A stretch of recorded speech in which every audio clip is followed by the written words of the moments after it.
Hello students, I am Kritika Patel from Axis Institute and today we are going to discuss about the last topic of the chapter breathing and exchange of gases. In the previous videos we had discussed about all the organs in detail that were involved in the respiratory system. We had seen how the mechanism of breathing functions, and in this video we had to discuss how this exchange of gases occurs inside the body. So it has been written over here that alveoli are the primary sites that are responsible for the exchange of gases, है ना? Alveoli is mainly exchange of gases हो रहा है. What kind of gases we are talking about? We are talking about the exchange of carbon dioxide and oxygen. So ये carbon dioxide और oxygen का exchange कैसे हो रहा है? हमने ऑक्सीजन को इनहेल किया है. Now that oxygen is inside our alveoli और वो alveoli से ऑक्सीजन ब्लड में जाना और जो सेल्स ने CO2 एक्सहेल किया था during the process of respiration, वो CO2 बॉडी से बाहर जाना है. तो अभी वो कार्बन डाइऑक्साइड अभी ब्लड में है, तो ब्लड से उसको एल्वेलाई में आना है so that we can exhale out the carbon dioxide out from our body. तो ये जो इनहेलेशन और एक्सहेलेशन हम कर रहे हैं उसमें मेन प्राइमरी ऑब्जेक्टिव जहाँ पे एक्सचेंज हो रही है गैसेस, वो जो ऑर्गन है वो ऑर्गन एल्वेलाई है. और इस एल्वेलाई में जो एक्सचेंज हो रहा है वो हो रहा है by the process of simple diffusion. तो इस डिफ्यूजन के थ्रू ये ऑक्सीजन और कार्बन डाइऑक्साइड एक्सचेंज हो रही है. और क्लास 9th में हमने ये डिफ्यूजन की डेफिनेशन पढ़ चुके हैं कि ये डिफ्यूजन क्या होता है? The movement of molecules that occurs on the basis of concentration gradient. That means the molecules always moves from high concentration to low concentration. So if we inhale oxygen, in the alveoli the oxygen concentration must be high, so it will move inside the blood. And if all the cells are performing respiration, their carbon dioxide concentration inside the blood must be high. So that high concentration of carbon dioxide should get to the low concentration into the alveoli. This is how this exchange occurs on the basis of concentration gradient. Now let us see the structure of alveoli through which this exchange occurs. You can see over here there is a thin squamous epithelium that surrounds the alveolar wall. See, alveoli consist of three small suborgans that are responsible, or three layers of the outside the alveoli that are responsible for this diffusion of gases across the membrane. First membrane is thin squamous epithelium that is clearly visible in the diagram. See, squamous is like square shaped like structure. You can see it is square shaped like structure of epithelium that is surrounding the alveolar membrane. The second one is this endothelium blood capillaries that is taking that deoxygenated and oxygenated blood to and fro from the alveoli, and in between both these endothelium and squamous epithelium you can see a simple fluid, a yellowish fluid that is filled in between them, that is basement layer or basement substance. This is responsible for reducing the friction and facilitating the diffusion among the membranes. Alright, this kind of basement layer is present to reduce the friction and to increase the exchange of gases. It facilitates the exchange of gases by its presence. Understanding after the structure of the alveoli, let's discuss how actually this exchange of gases occurs. We had already said that the exchange of gases occurs on the basis of concentration gradient. So you know that if the concentration is high at any specific place, the pressure must be high over there. Alright? तो last class में हमने पढ़ा था कि lungs में cavity का pressure decrease होने की वजह से as compare to outside the environment, blood जो है वो हाई प्रेशर, ब्लड कह रहे हैं, ऑक्सीजन जो है वो हाई प्रेशर से लो प्रेशर में आ जाता था. तो वही सेम चीज अभी भी प्रेशर का बहुत बड़ा रोल आने वाला है और वो प्रेशर के through he exchange of gases हो रही है. तो इससे पहले हम एक्सचेंज ऑफ गैसेस पढ़े हैं, हमें ये पता करना बहुत जरूरी है. आपने केमिस्ट्री में पढ़ा भी होगा शायद कि हर जब एक ग्रुप ऑफ गैसेस की ढेर सारे गैसेस साथ में, तो हर एक इंडिविजुअल गैस का जो प्रेशर होगा उसे हम बोलते हैं partial pressure of that respective gas. यानी कि अगर हम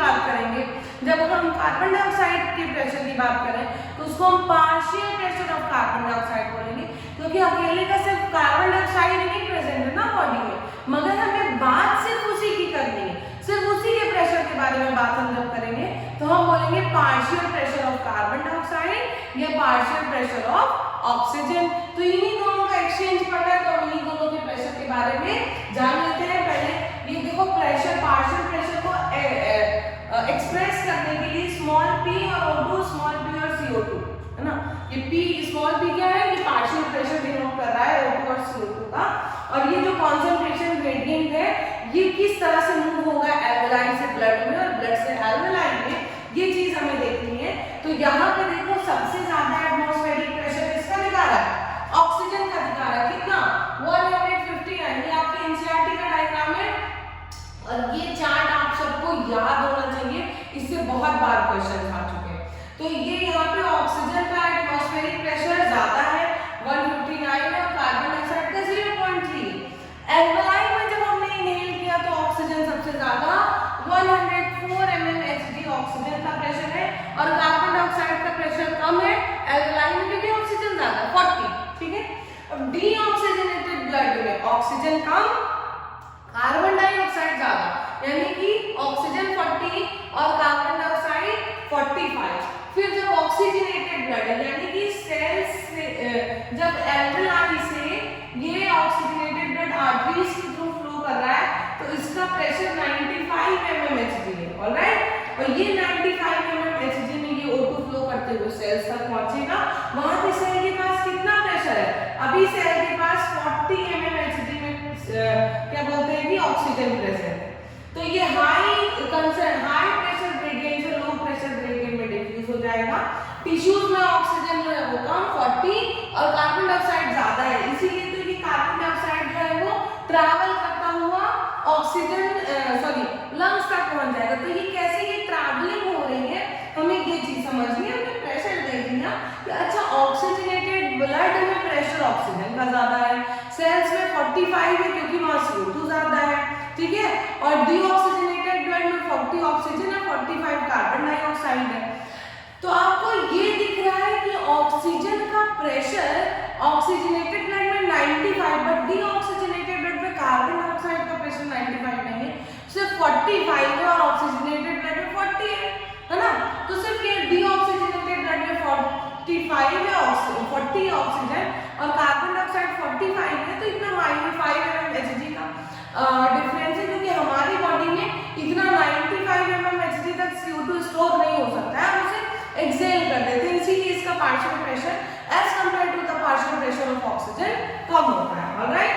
अब हमें ये ट्रांसपोर्ट ऑफ गैसेस पढ़नी है, तो पहली चीज हम लोग ऑक्सीजन का ट्रांसपोर्टेशन देख लेते हैं, उसके बाद हम लोग कार्बन डाइऑक्साइड का ट्रांसपोर्टेशन देखेंगे।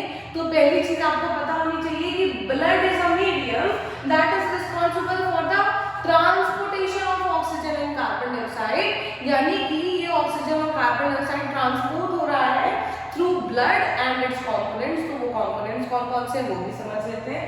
लिखा हुआ है approximately 97% of the oxygen is transported by red blood cell, क्योंकि रेड ब्लड सेल में हीमोग्लोबिन होता है, और ये हीमोग्लोबिन ऑक्सीजन को ट्रांसपोर्ट करेगा, कैसे करेगा अभी हम आगे देखते हैं।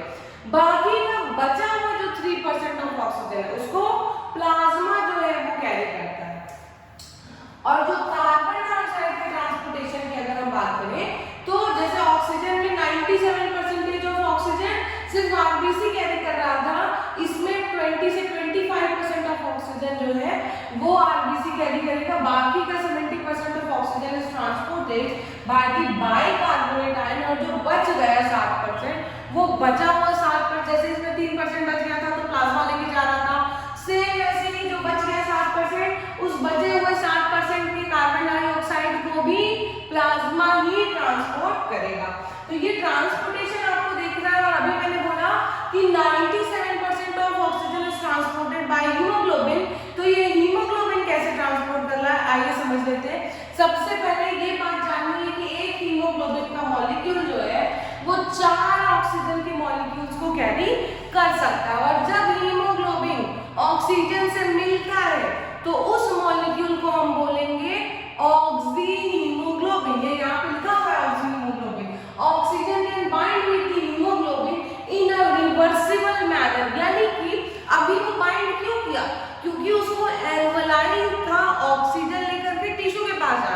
लेकिन उसको वहां जाके टूटना होगा ना, हीमोग्लोबिन अलग ऑक्सीजन अलग, तभी तो टिश्यू को ऑक्सीजन मिलेगा।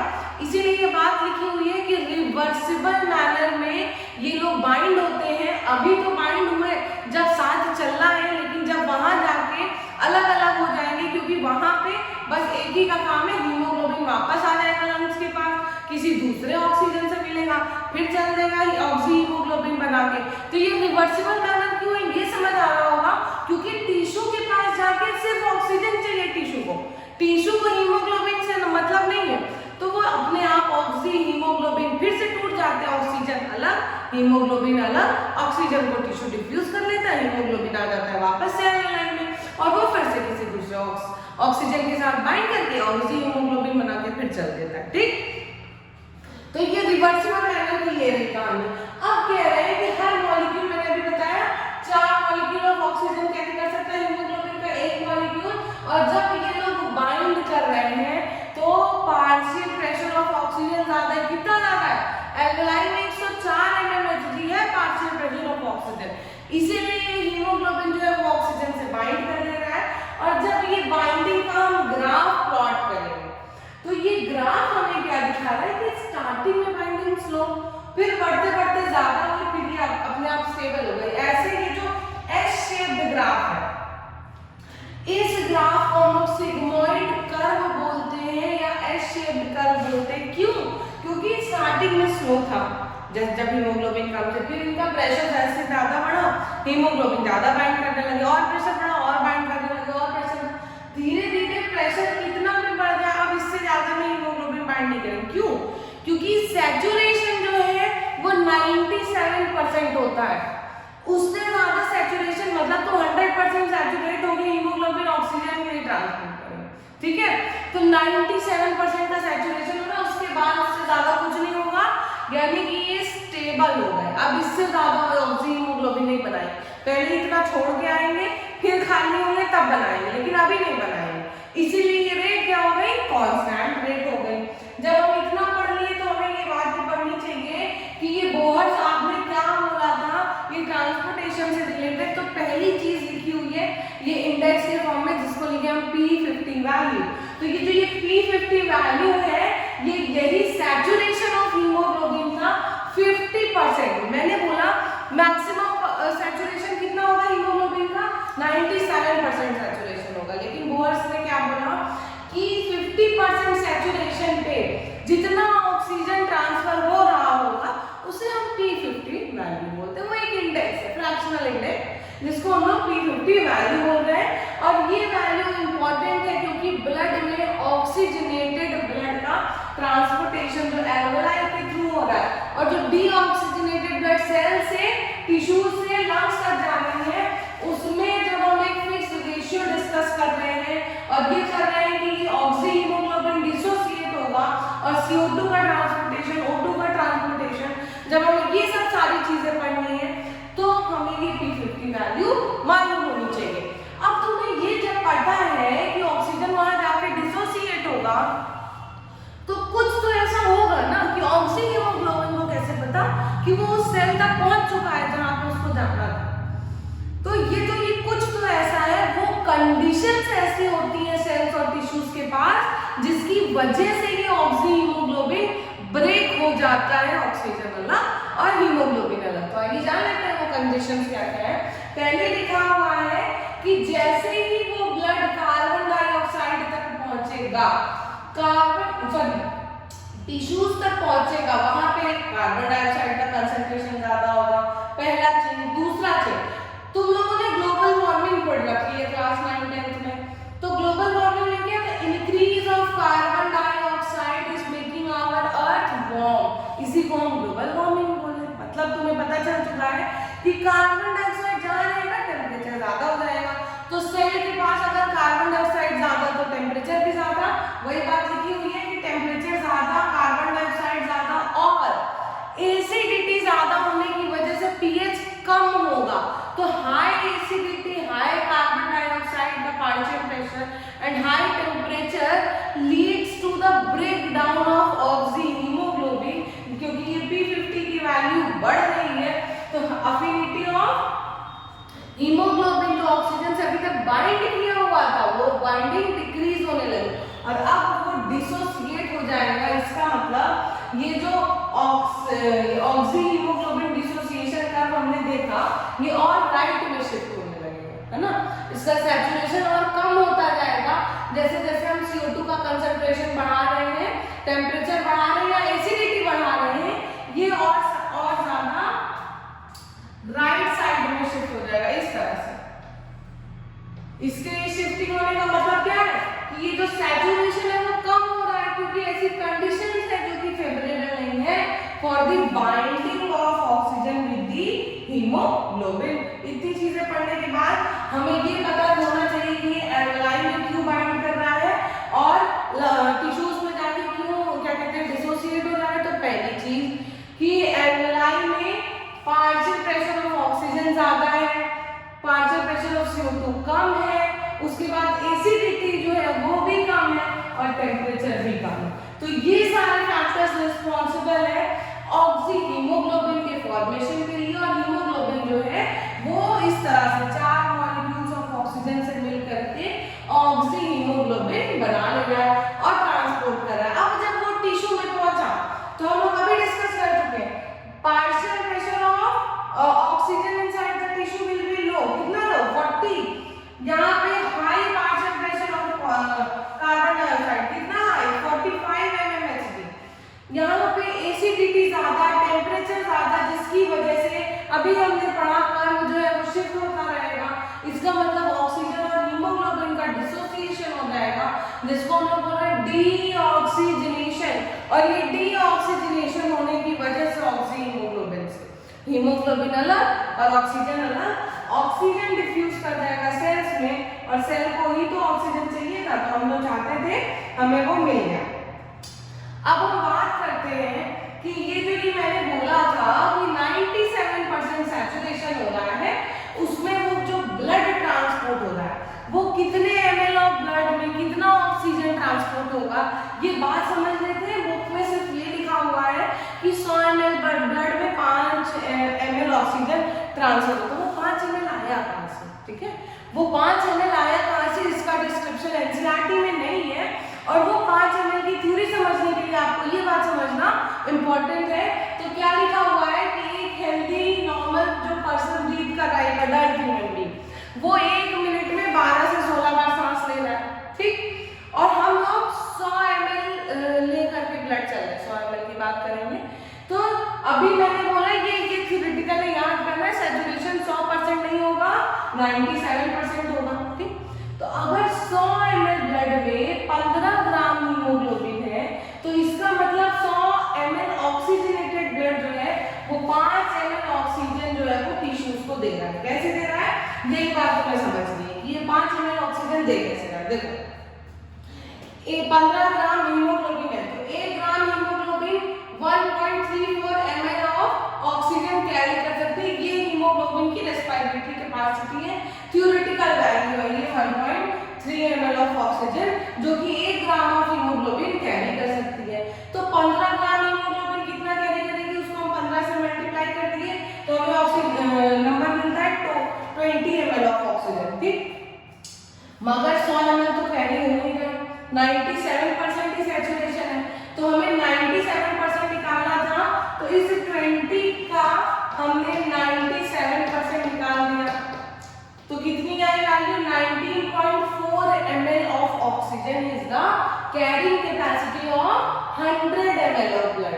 क्योंकि 100 ml ब्लड 100% सैचुरेटेड नहीं था, 97% सैचुरेटेड था।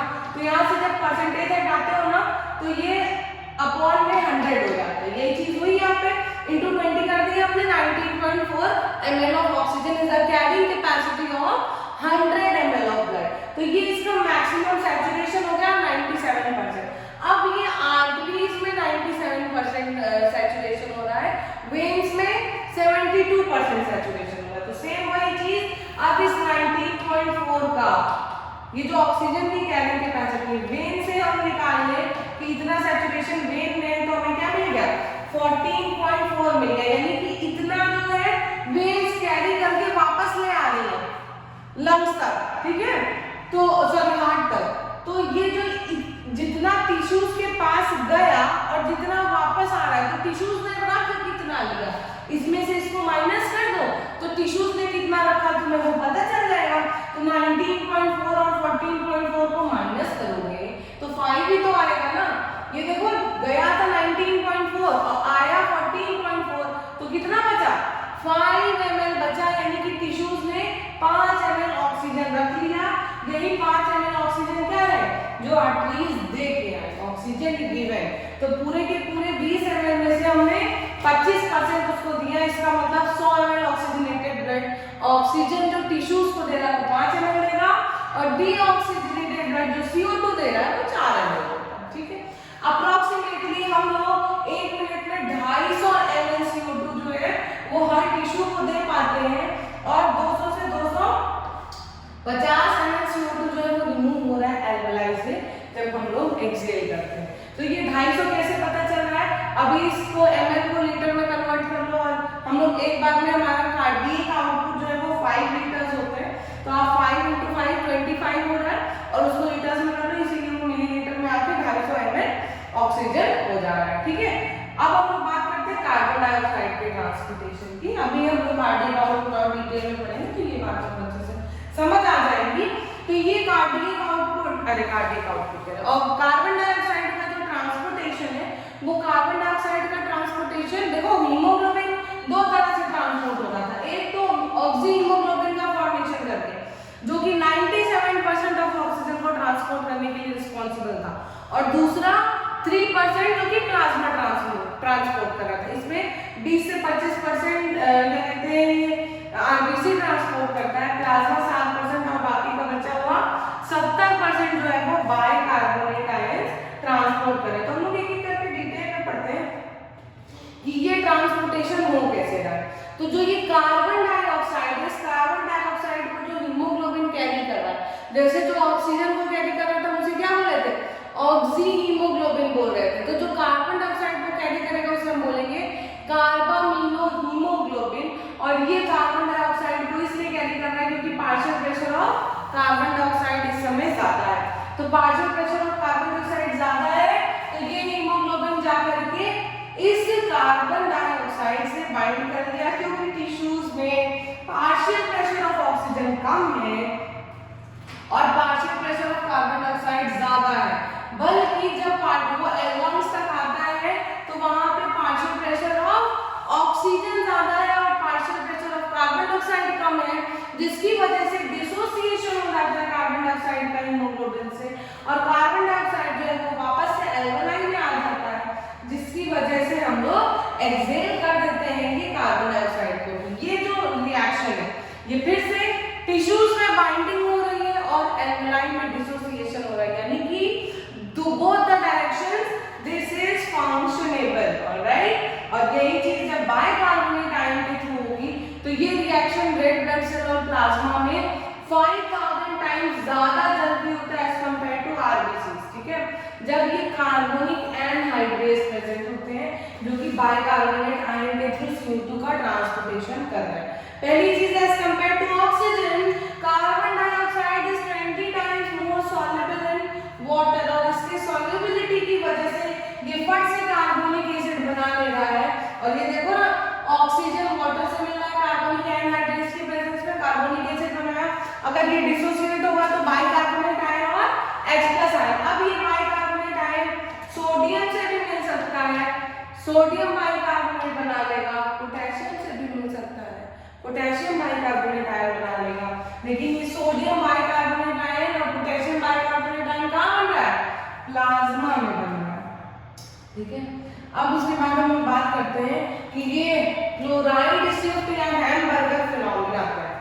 देखो उसी जो क्लोराइड शिफ्ट है जो हमने अभी कार्बोनिक एनहाइड्रेस का फॉर्मेशन पढ़ा, उसी कार्बोनिक एनहाइड्रेस को समझने के लिए एक साइंटिस्ट आए हैमबर्गर, और उन्होंने अपनी एक थ्योरी दी, और उस थ्योरी में उन्होंने बड़े अच्छे से समझाया कि कैसे ये प्लाज्मा और रेड ब्लड सेल में क्या बोलते हैं कि क्लोरीन की वजह से बाइकार्बोनेट आयन के हेल्प से ये CO2 जो है वो ट्रांसपोर्ट हो रहा है। फिर से सुनो, बाइकार्बोनेट आयन की वजह से ये CO2 ट्रांसपोर्ट हो रहा है, और फंक्शन किसका है, क्लोरीन का बहुत ज्यादा फंक्शन है,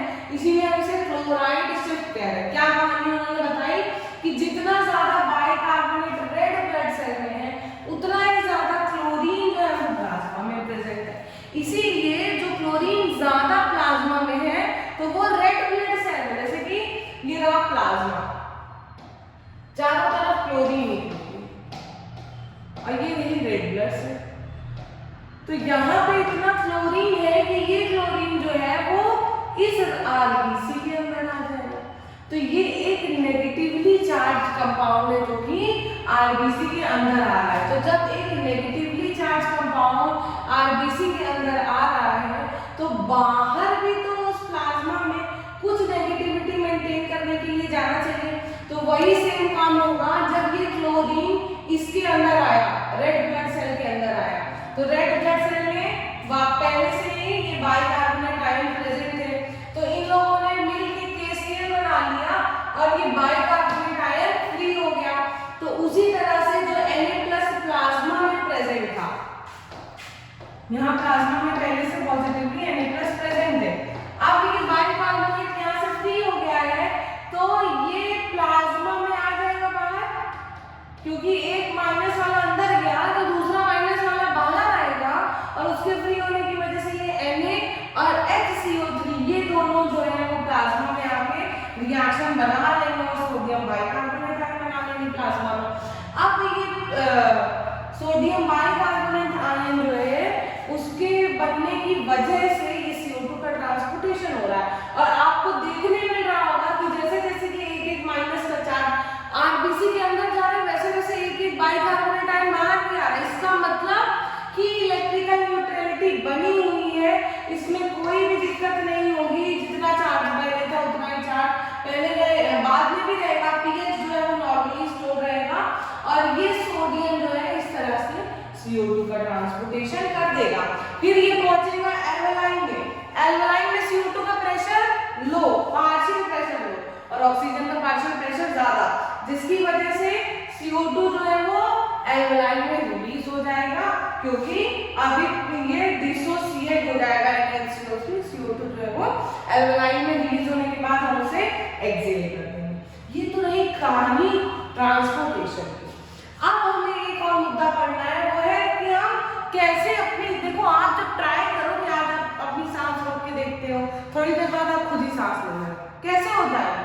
क्योंकि हमारा ब्रेन अलाउ नहीं करता कि हम बहुत ज्यादा देर तक सांस रोक के रखें। ब्रेन को कैसे पता कि तुम सांस रोके हो? देखो, जब तुम ऑक्सीजन का इंटेक नहीं करोगे तो तुम्हारी बॉडी में CO2 ज्यादा, क्योंकि सेल्स तो नॉर्मल रेस्पिरेशन कर रही है, CO2 ज्यादा जिसकी वजह से टेम्परेचर ज्यादा, एसिडिटी ज्यादा। तो जब एसिडिटी ज्यादा, CO2 ज्यादा, टेम्परेचर ज्यादा, पीएच कम, तो ब्रेन अपने आप, ब्रेन में न्यूमोटैक्सिक सेंटर प्रेजेंट है जिसका नाम है मेडुला ऑब्लोंगाटा और pons. These two centres are responsible in the brain for the regulation of respiratory rate. ये हमारे ब्रेन का रिदमिक कॉन्ट्रैक्शन मेंटेन रखने के लिए रिस्पांसिबल होती है और ये न्यूमोटैक्सिक सेंटर जो है इसको मतलब ये पोन्स रीजन, हाँ पोन्स रीजन, ये पोन्स और मेडुला ऑब्लोंगाटा ये हमारे ब्रेन में ऐसे न्यूरल सिग्नल्स पहुंचाती हैं। जब हम अपना रेस्पिरेटरी रेट जो है वो कम होता है तो हम ज्यादा तेजी से सांस लें और वो चेंज करें, जिसकी वजह से सिचुएशन क्या होता है, नॉर्मल होता है। वही चीज लिखा हुआ है, हमारा जो रिदमिक सेंटर है वो कैसे पता चला? Because it is highly sensitive to carbon dioxide and high acidity, that means H+। तो जैसे ये सारे सिस्टम्स H+ और CO2 इंक्रीज होगा, रिदम सेंटर जो है वो एक्टिव हो जाएगा और वो बोलेगा कि तुम ऐसे शिफ्टिंग करो, ऐसे चेंजेस करो अपनी फिजियोलॉजी में, जिसकी वजह से ये CO2 जो है वो बॉडी से एलिमिनेट हो जाए। जो हमारे ये एओर्टा, एओर्टिक आर्च और कैरोटिड आर्टरीज है जो कि क्या कहते हैं कि ऑक्सीजनेटेड ब्लड कैरी कर रहे हैं, वो सब इस CO2 और H+ के कंडीशंस को तुरंत ही हाई हो रहा है इसको ये रिकॉग्नाइज कर लेती है और रिकॉग्निशन के बाद ये तुरंत ऐसे रेमेडियल एक्शंस लेते हैं। दैट मींस कि इनहेलेशन तुरंत शुरू हो जाता है और ऑक्सीजन का रोल बहुत ज्यादा है, क्योंकि अगर ऑक्सीजन की डेफिशिएंसी हुई तभी तो ये रिदम जो है रेस्पिरेटरी रिदम जो है वो डिस्टर्ब हो रहा है, जिसकी वजह से ये न्यूमोटैक्सिक सेंटर और मेडुला ऑब्लोंगाटा को एक्टिवेट होना पड़ा ये सारे काम करने के लिए। ठीक है, अब हमें बस कुछ डिसऑर्डर्स पढ़ने हैं, उसके बाद ये पूरा चैप्टर खत्म हो जाता है। लिखा हुआ है हाइपोक्सिया। इनसफिशिएंसी ऑफ ऑक्सीजन, यानी कि ऑक्सीजन की कमी से हाइपोक्सिया हो रहा है। और एनॉक्सिया क्या है, ये लैक ऑफ ऑक्सीजन है, एब्सेंस ऑफ ऑक्सीजन। तो एनॉक्सिया जो है वो ज्यादा खतरनाक है as compare to hypoxia. Asthma क्या होता है, इसमें ब्रीदिंग सिस्टम, सांस लेने में डिफिकल्टी होती है क्योंकि इन्फ्लामेशन हो चुका होता है ब्रोंकाई और ब्रोंक्यूल्स में। एम्फाइसीमा एक ऐसा क्रॉनिक डिसऑर्डर है, क्रॉनिक डिसऑर्डर मतलब वो डिसऑर्डर जो कि लॉन्ग ड्यूरेशन के लिए किसी पर्सन को अफेक्ट करता है, या ऐसा कहो कभी ठीक नहीं हो सकता। तो जो लोग बहुत ज्यादा सिगरेट पीते हैं उनको ये एम्फाइसीमा होता है, जिसमें ये रेस्पिरेटरी सरफेस जो है वो इसलिए कम हो जाता है क्योंकि एल्वेओलर वॉल्स सिगरेट पीने की वजह से, स्मोकिंग की वजह से डैमेज होती रहती है, जिसकी वजह से ये ऑक्सीजन और कार्बन डाइऑक्साइड का एक्सचेंज करने का सरफेस कम होता जाता है, सांस लेने में दिक्कत होती जाती है, अल्टीमेटली उस पर्सन की डेथ हो जाती है। और जो लास्ट डिसऑर्डर है that is occupational respiratory disorder. ये डिसऑर्डर जो है this is based on the conditions of occupation of a laborer that is working in the industries of stone breaking or grinding, क्योंकि वो जो डस्ट पार्टिकल्स है वो ultimately उनके lungs में जाके सेटल डाउन होते जाते हैं, जिसकी वजह से वो बॉडी जो है वो फुल्ली कोप अप नहीं कर पाती है और अल्टीमेटली उनके जो फाइब्रस टिश्यूज होते हैं उसमें पोर्स का क्रिएशन हो जाता है, जिसकी वजह से उनको सीरियस लंग डैमेज हो रहा है। ऐसा क्यों है, क्योंकि छोटे छोटे जो गरीब लेबरर्स हैं उनको कंपनीज इतना प्रोटेक्टिव मास्क नहीं दे रही, तो अगर उनके पास मास्क नहीं है तो ये लंग्स को वो डैमेज कर रहे हैं। और अभी इसीलिए अगर वो मास्क लगाएंगे तो दिस कैन बी क्योर, ये सिगरेट नहीं पियो तो क्योर है। एस्थमा और ये सारी चीजें इनका इलाज है, but a person should have to maintain that clear environment around himself to protect from this respiratory diseases. That's it for today's class. Thank you so much.